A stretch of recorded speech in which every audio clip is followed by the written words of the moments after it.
Mayor, good to talk to you. I didn't want to come there and cough throughout your meeting, so I thought it'd be better if I participate and can mute myself. All right, well, you keep an eye over us, okay? Let's do this. Let's call to order Board of Public Works and Safety for Wednesday, November 17th, 2021. So, December 15th. what? December, it says November. We got the whole wrong place. No. It's okay. This sheet's wrong, it doesn't matter. I pulled the wrong sheet. We're in good shape. Okay. First of all, I want to welcome Larry Clarino to the board. Larry, Thank you, Mr. Mayor. well, we appreciate you serving your city.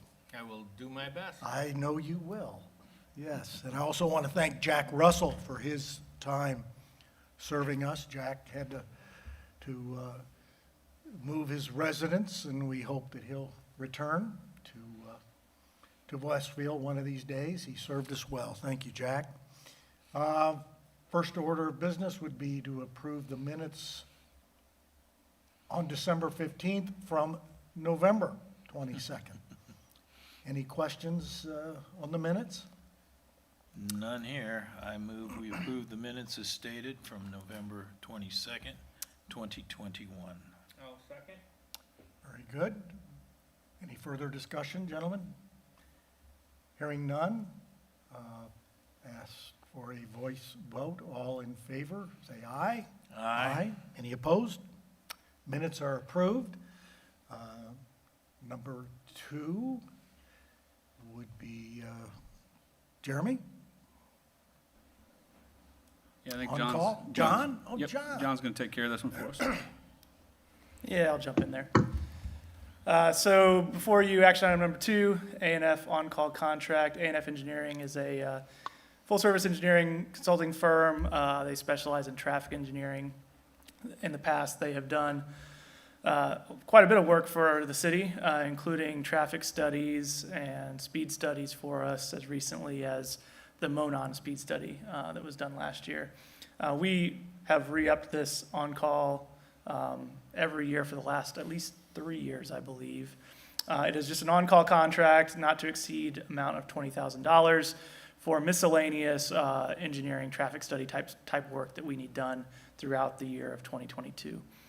They've done excellent work in the past. The rates are in line with what we'd expect to pay. It's on an hourly basis, so the time they spend is what we pay, with a not to exceed amount of $20,000. And so with that, I would ask that you approve this on-call contract with A&F Engineering, and I'll entertain any questions. Any questions? And Larry, as we go along, your first time here, feel free to ask whatever you wish. I promise you I will. Okay, I would assume you would do so, sir. Hearing no questions, I'd ask for a, I'll make a motion to approve this contract. I would second that motion. So this is a vote on-call contract for A&F Engineering for 2022. We'll do a roll call vote. All in favor, aye? Aye. Any opposed? Aye. 2 to 1? Do you wish? No, I was. Three? You- Three, all right, aye. Okay, Aye. all right. And therefore, there are no opposed. Very good. Next, Wheelhouse Apartments in the city of Westfield Park Impact Fee Credit Arrangement. Jeremy? Yeah, thank you. This is a park impact fee credit agreement, which is a little less common for the board, and in the amount not to exceed $324,210, which happens to be the exact amount of assessment that the apartment complex, Wheelhouse Apartments, will pay effectively when they come through the building process. So to orient you, I'll show you here, and then I'll take you to the map. 32 in Wheeler Road. As it is today, there is a new Virginia Rose Avenue here. Wheelhouse Apartments is going to go on this corner. As you can see, by design, when we constructed the Monon section up through here, we had some pretty significant land acquisition costs. So we elected to shift the trail closer to Wheeler Road with the full intention that at some point in time, as this develops, the trail would move further away for pedestrian safety, but also to accommodate the future expansion of Wheeler Road.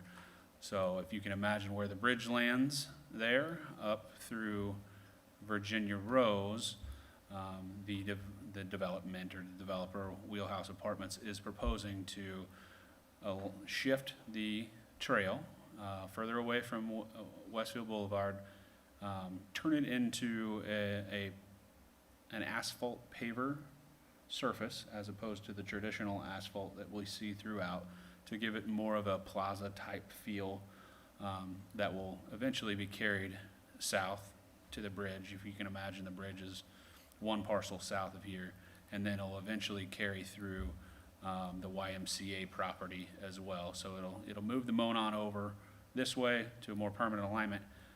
It'll give it a different finish, which will create more of a plaza style feel.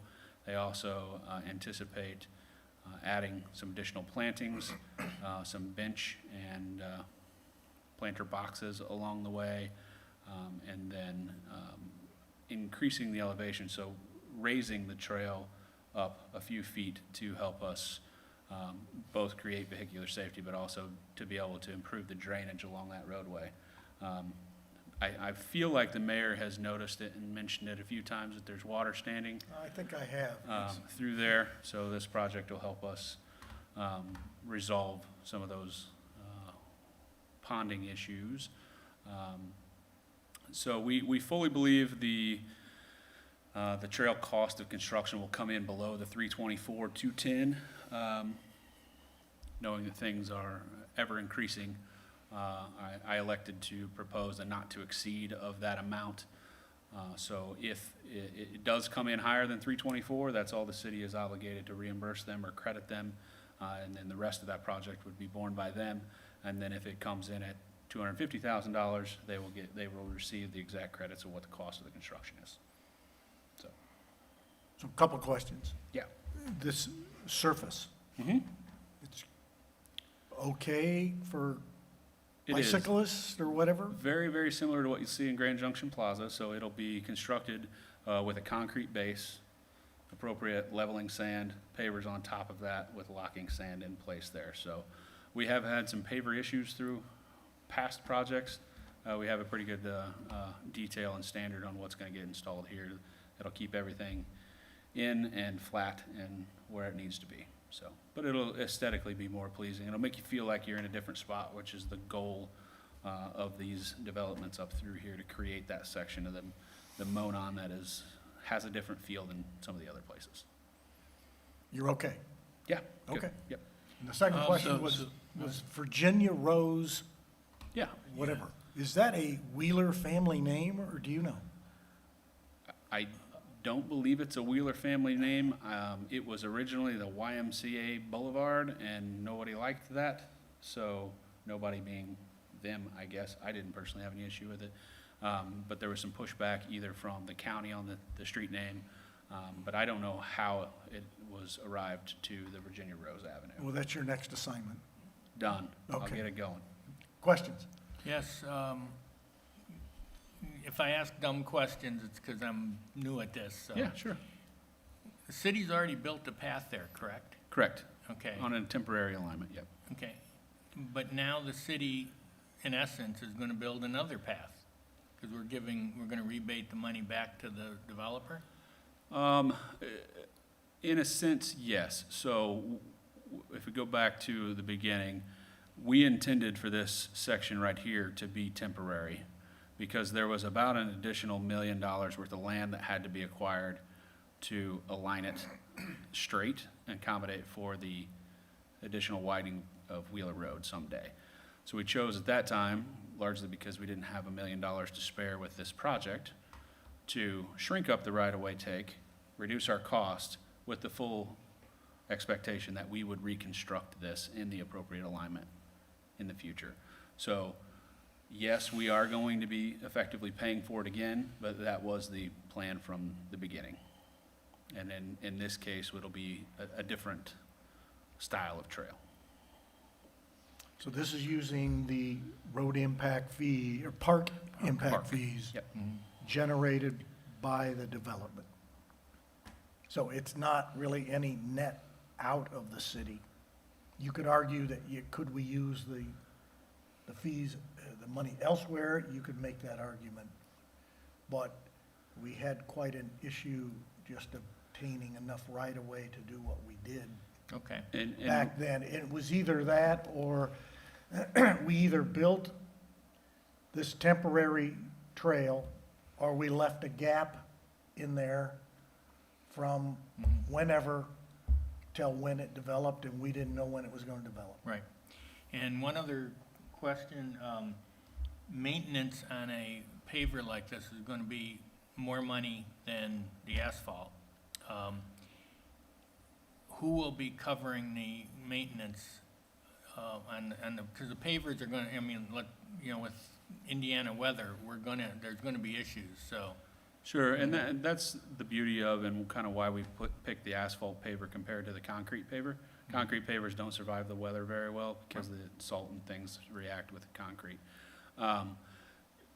So I guess the short answer to your question is, this is going to be public infrastructure owned by the city and maintained by the city. So we, the city, will be maintaining it. I don't foresee an extensive amount of cost in addition to what we would with a normal asphalt trail. Because it's got the concrete base, the pavers are gonna hold up really well.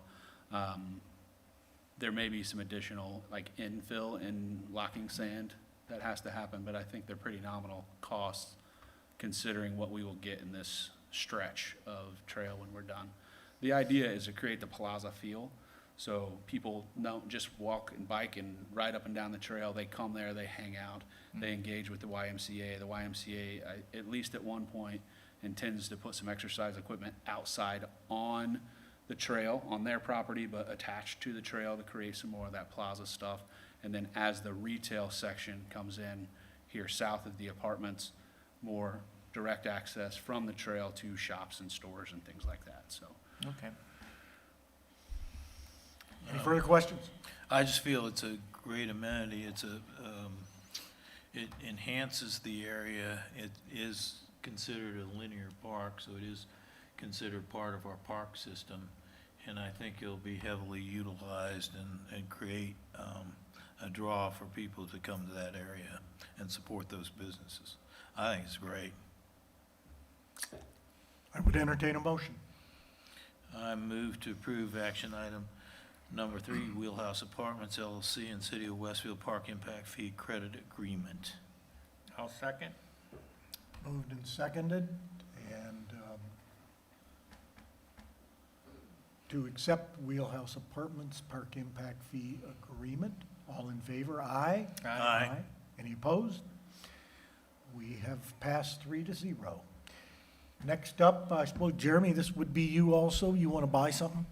We do, yes. So we are, you've probably seen our sidearm mower running around town. It's a tractor with a big scary mower on the side. It's coming to the end of its useful life. So when Mr. Stetnish was looking at replacing that, we start talking about a more versatile piece of equipment. So what we're proposing for the cost of $105,500. So this is the Sourcewell price of $138,000. We traded in the existing tractor in for the new mini loader is what we call it. So it's a front end loader, but it has attachments that can go on the front of it. So our new sidearm will go on the front of it. So we'll be able to mow, but not take up 2 whole lanes. So as it is today, if we're cutting trees back, we sit in the opposing lane. We have to have traffic control on both ends, and we push the trees back that way. This piece of equipment will have a standard sidearm mower and then also a giant hedge trimmer that goes on the side. So we can just have a follow truck. We can run in the appropriate lane, trim the trees back. It'll actually do a little safer, cleaner job as well because it's not kicking things everywhere. And then in the wintertime, we can utilize it for loading some of our smaller equipment with salt. So our big loader is too big for our pickup truck style salt equipment. This will help us with that. It's just a more versatile piece, and it replaces an aging piece of infrastructure. I think the tractor's a 2005. So it went through the national public bid process, which is what this price is derived. So there is no technical local RFP that we have to go through, but this is a national joint purchasing price. And the expenses budgeted in the 2022 budget. Asking your approval to move forward with the ordering or the acquisition of this piece of equipment. Very good. Any questions, board? This is the one that you'll trim the bushes back in the corner of our street. That's the one that Perfect. takes care of the Oak Manor neighborhood, yep. Yeah, we spent a lot of time cutting Oak Manor's bushes, so we'll do it You'll better. be happy. We'll be able to safely get out of our street, so. Can I entertain a motion I for this make a motion purchase? that we buy the thing. Figured you would. In the current vernacular. I'll second. For the vote to purchase this versatile piece of equipment, all in favor, say aye. Aye. Opposed? Jeremy, you bought it. Great. When is it gonna be delivered? Well, it'll be in the early part of. The spring? Yeah, 22. Sure. We've already got ourselves on the list. Okay. If you haven't heard, there's some supply chain issues specifically with vehicles and equipment. No, that's why I was But we're- asking the question. We should have it early next year. Very good. Okay. And now permits, we almost always have Duke up here. You know my standard questions, you can answer it. Correct. So, Larry, I'm Adam Essex, Utility Coordinator with Public Works Department, and just to provide you some background, Public Works manages all the work in our city right-of-ways, which does require an encroachment permit, whether it's private contractor or public utility, what have you. We approve all those permits with the exception of any aerial utility permits, which is reflective of our underground buried district resolution passed in 2017, which seeks to kind of eliminate to the greatest extent possible any aerial facilities. So, Overhead lines you're talking. correct. Wherever possible, we try to get it underground or at least to the back of any expanded right-of-way. So if they insist on aerial, so we try to get to the back of the expanded right-of-way. So this particular application is for Lancaster Section 3, which is up on Spring Mill Road, up there by Grand Park, where Duke, yeah, be a little bit north of there, though. Nope, go back east. Just right there, almost by the 191st and Spring Mill intersection, yeah. Yeah, so Duke has already expanded some of their three-phase in this area, been working on that, so this kind of ties Section 3 of Lancaster into that. They need to add 2 poles to the right-of-way. And the GIS is not reflective of it currently, but there is expanded right-of-way there by the park. We just haven't officially recorded our secondary plat just yet, but Duke would be setting 1 new pole back by right in front of the Grand Park fence, which is in line with the other new poles they've set, and then they would have 1 near the top, the north part of our property there, which goes back to the old existing right-of-way, 1 new pole there, and then they would replace the 2 poles on the corner. I don't know if you can see them if you zoom in more, maybe. Yeah, in the corner right there. There's 2 poles. Yeah. So that is their proposal. Is that them working right now? That is actually, yeah, that's them working on some of the other expansion just last year. So are those far enough out of the future right-of-way for expansion of that intersection or We not? believe so, and if they aren't, after I've talked to John Nail, they would be relocated at Duke's cost once we do That the road intersection realignment. kind of goes away, doesn't it? Correct. Okay.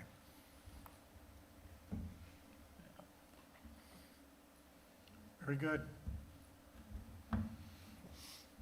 Questions? I have none. None? I would make a motion to approve action item number 5, Duke Energy encroachment application for Spring Mill Road, Lancaster. I'll second. Any further discussion? Hearing none, we'll vote, voice vote. All in favor of allowing this Duke encroachment? Aye? Aye. Opposed? All approved. Next up is consent agenda. Does anybody have any questions on what these items are? Yes, I do. Looking at the two conflict of interest applications, it just says related to clerk treasurer, and, you know, what is the relationship? What does that mean? Mr. Mayor, this is Jewel. I do want to chime in a little bit here. I believe the relationship. Pardon me, Jewel, you're quite garbled. Can you clear yourself up a little bit? Let's see, is this working better? Much better. Okay. I just want to chime in a little bit on this. So I believe the relationship is mother-daughter, but the statute itself, 3544.1-1-4, it's my position that it does not contemplate this situation. It applies to a dependent, and a dependent is defined as a child that is unemancipated and under 18 years old or receives 50% of the support from the parent, and then a contract with that individual. That is not this situation, it's my understanding. So I don't know that a conflict of interest form necessarily needs to be filed annually. But at the end of the day, it doesn't hurt anything if it's filed. It's just more basically sunlight on the relationship. So I don't think that it needs to be done, but nothing is hurt from it being acted upon. Go ahead and open. Hey, this is Cindy Gossard. State Board just requires us to file that with them every year, the conflict of interest forms. So that's why they're on there. But shouldn't it say mother and daughter? I mean, related. No, it doesn't need to say anything. She's been here. She was grandfathered in a long time ago, and everybody knows it's mother and daughter. State Board knows it's mother and daughter, and all we need is to file these with State Board because we are related.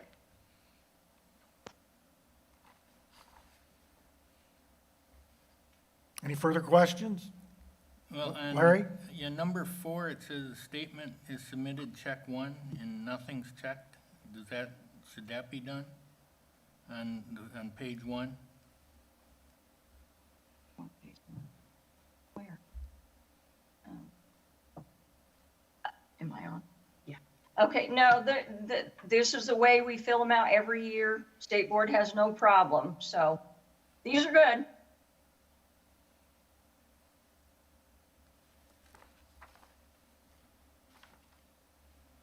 And what actually is this document? I assume we have to sign this, is that correct? What is this document, and this for legal, I guess? When we sign this, what are we signing here? I don't quite understand that. So when a conflict of interest covered by the statute comes into play, a disclosure needs to be made to a governing body. And so it is essentially your action on this would be acknowledgement that this conflict of interest was reported to you, you acknowledge it, and it's there for the record. After this, these documents need to go to, I believe, the circuit court clerk, the circuit court to be filed, just to be on record. But it is simply that this document was not done in the dark and that there is public light upon this document. That's what you're actually. Yeah, we record these and then we send the recorded copy to State Board. So this is an approval or disapproval of the It's an conflict? acknowledgement that you have seen this. You're not approving or disapproving, you're acknowledging that you know this exists. Okay, all right. It seems to me it should have the relationship listed, though. It's, That's not how the forms are. What you see is what the forms are. So that's the way they're filled out. well, I would disagree with that by Then you reading. might- Then you probably need to talk to State Board because that's where those forms come from.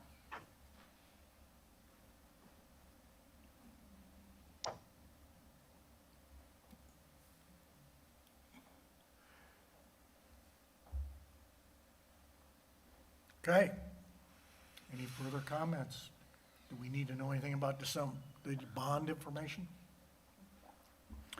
I would say no, this is our typical bond acceptance, so I guess I should go back for Larry. So Larry, we require performance or maintenance bonds for new infrastructure that's being constructed by a developer, and in some situations, specifically with erosion control, performance bonds, meaning if they default on their requirements to maintain the erosion control, we can then cash the bond and go do that for them.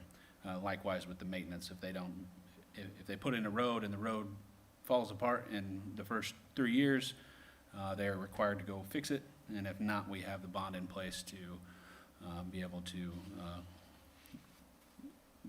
get the money to go and fix the road ourselves. So every month we have bond acceptance. So John and his team reviews bond applications associated with and the associated engineer's estimate, and then we accept those bonds, and then as things either come out of performance bond and or come out of maintenance bond after the 3-year maintenance period, we do final inspections. They have to do a final punch list, and then once our inspectors give the go-ahead, then you all vote to release those bonds. So the release of the developer's liability associated with those bonds, and they go back to the bank or bonding company, whomever. So you'll see this on every agenda.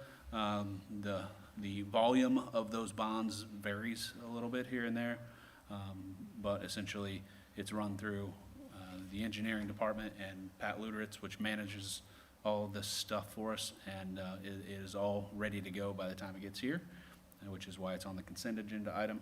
We are always available to answer any specific questions if you want to get into those documents. But your people are always, looking at we're ready to release the bonds, or, Absolutely. yeah.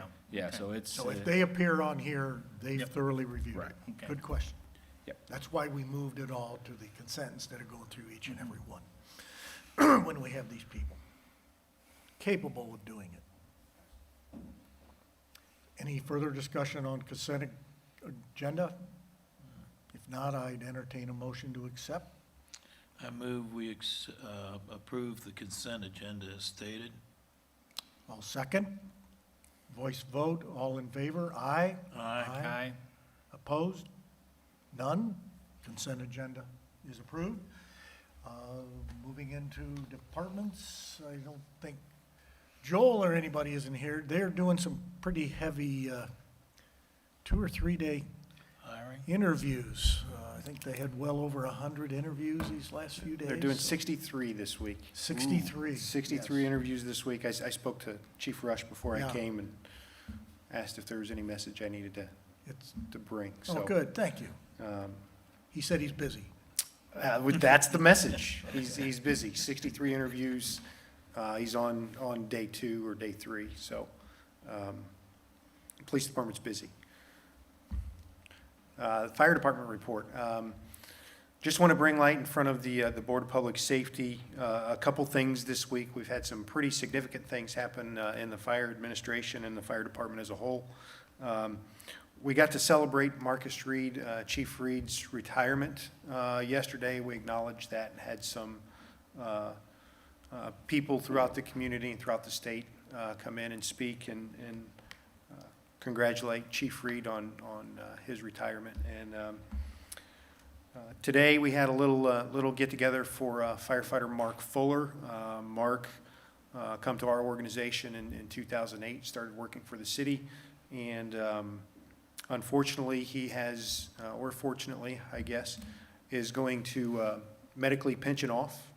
And so he's getting medical retirement. His last day with us will be Friday. So I just wanted to acknowledge those. And then Monday at approximately 12:20, we had a medic unit, Medic 381, was involved in a vehicle collision on 146th Street and Cary Road. So everybody's doing well, but just wanted to bring that up in front of the Board of Public Works and Safety.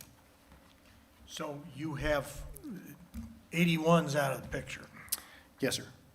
and you have a backup in service? Yes. The one backup in service? No. So we are fortunate enough that in our fleet, we have 4 ambulances. Okay. One of them was involved in an accident, and so it's down. It's at Paddocks. We've not received any quotes on that, but just from looking at it, I'm pretty I certain think it's going it's to be shot. totaled. Yeah. So we are in a reserve unit running as a front line right now, which leaves us, again, another older unit should we run into any mechanical issues or anything like that with the 2 that we have. But no, we actually had a medic unit in service in about 4 hours after the incident, by the time we got the equipment off and people recalled, and actually had an ALS unit back in service later that evening. Our folks had been treated and ready to release from St. Vincent's 86th Street before they got actually registered. So just kind of how that worked. They'd already been seen by the doctors and blood draws and exams and all that, and had their discharge paperwork, but they hadn't been entered into the system. So I actually spoke with one of them earlier today, saw him in person, and they're doing good. A little sore, but they're doing well. Good. And I understand that at the scene, our people were both shaken up, but also were able to render immediate aid to the gentleman Yes. in the other vehicle. Is that Yes, correct? and you know, first responders are Tough? pretty resilient when it comes to our jobs and what we do, and both on the police and the fire side as well. But yes, after the impact, paramedic Hensley was in the passenger seat and actually radioed the call in to dispatch to let them know that they'd been involved in an automobile accident. Firefighter EMT Abbott exited the vehicle and was starting to assess the patient in the other vehicle, and paramedic Hensley actually radioed back in with another report requesting additional resources to extricate the person out of the van. And before any of our units got there, they were rendering aid, not concerned with themselves, and we actually had to order them to go to the hospital to get looked at. They wanted to stay on scene and treat and do what they do, and we escorted them to another medic unit and had them go down to get looked at. So very typical, unfortunately, of when those things happen, how our folks respond and how they react. So. Eventful week. And it's only Wednesday. That's enough for now, okay? All right. Absolutely. Thank you. Thank you, Chief. You have any questions, Larry? I do not. All righty. Now, Jeremy will spend the next 2 hours updating all his public works projects. Well, Do we Mayor, have to sit you here and for I are that? late.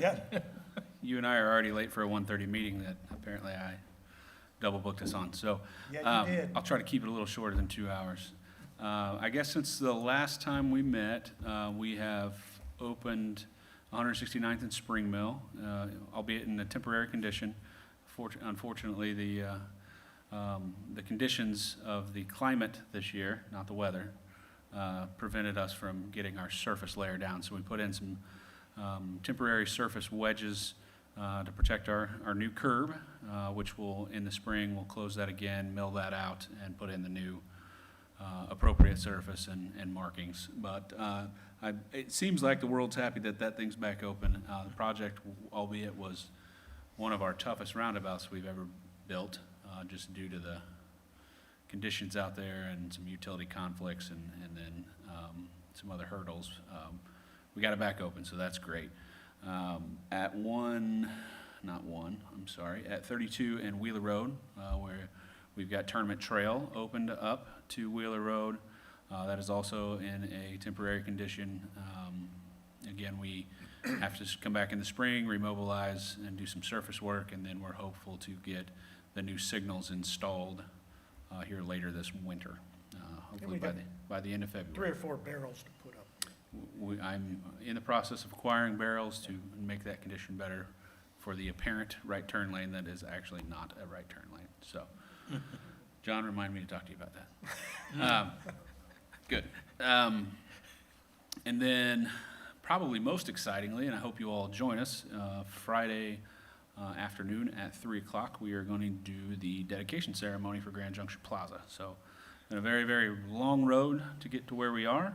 We're going to get that thing opened up. There is still a considerable amount of work to do on the cafe building, most specifically the facade of the building, and then we'll have punch list work that is ongoing till the end of January likely, and then we'll have some additional work in the spring, as well as a one-year walkthrough and some warranty plant stuff that we'll have to be doing. So the project is not done, but we're going to get it open to the public. We've got some beautiful weather right now, and we really want the community to be able to get in there and work and engage with the project, not necessarily work. I guess they could work.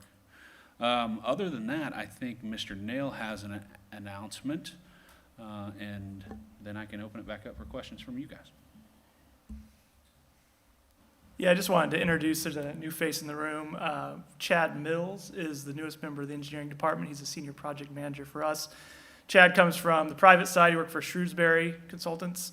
He managed their inspection department there and brings over 20 years of experience to the engineering department. So we're welcoming him, and he's on week number 2 with the engineering department, but you'll be seeing his face at these Board of Public Works meetings in the future with various contracts and so forth coming through. So just wanted to welcome him to Westfield. Great, good to have you. Welcome, that's fantastic. So yeah, the Grand Junction open house is gonna be great. Jeremy took me on a kind of behind-the-scenes tour a few weeks ago, and it was really fun because Jeremy's poured his heart and soul into this thing, and his pride in this project was effervescent, and you've just done a wonderful job with that. It's great. Thank you. And there's Well, he is effervescent. He is Mr. He is Mr. Effervescent. I I'm gonna- thought we'd I'm gonna choose look up that what that means. adjective very well for him. Bubbly, bubbly. Oh, okay. So that is, that's going to be quite a exciting thing. And then kind of along all 3 of your line, did you listen into the MPO meeting today at all? Or if I were you, I wouldn't have, but we talked a lot about the new federal program. We have some 34 million federal dollars flowing into our area over the next 3 years. It's going to be, like many of these things, who can get ready and who can show you guys know how to show the needs. And so there's going to be some opportunities once everybody figures out what it is, of course, and what the rules are. It will be back to the federal guidelines on that money, so take that into account, but should give us some opportunities, and I'm sure you'll figure out ways to play. We will do our very best. We like free money. Yes. Larry? What's the status of the Union and 161st Street? Wasn't that supposed to start in September? Yeah, I'll let John. Yeah, we've been doing utility relocation work throughout the fall on that project. We have a contractor on board. His official schedule will be the first day of NDOT work days for 2022, which is April 1st. If the weather allows, they'll be starting earlier than that. So they'll be working through the spring to get that opened up as quick as possible. We have a allowable 90-day closure on that project. So, worst case, we'd be looking at early July based on the current schedule. And that's But gonna be a full closure. on that's that one, correct. right? Full closure. The roundabout raises up the intersection raises up about 4 feet to kind of take some of the slope out of the severe downslope from 31. And then obviously the crossing of the Natalie Wheeler Trail as well. So that'll be going in the spring. We are doing quite a bit of utility relocation work in the fall in preparation for that project. And then, repeat the process at Oak Road. Yep. So next year, they'll do the utility work at Oak Road like they're doing now, and then follow with construction the following year. Yeah, and that was a tough call for us, Larry, just to add a little bit about that, because we were fully intending on closing and building that this year. We had a little delay in our letting schedule, which pushed the start date back, and we had to make a tough decision of whether or not we proceed, close the intersection, and risk missing our deadline and it being closed all winter long, or let's do it right, let's get as much going as we can and minimize the closure time in the spring. And knowing that what we know now and the fourth wettest October in history, we would be sitting in a pretty bad spot right now if we had to close that intersection. So I'm very thankful for John's decision on that, and we'll get it done and open as soon as we can. Major utilities at that location, Yes. you've noticed. Yep. Yeah. Okay. Anything else? And unless you object, let's adjourn. So, we adjourn. Thank you.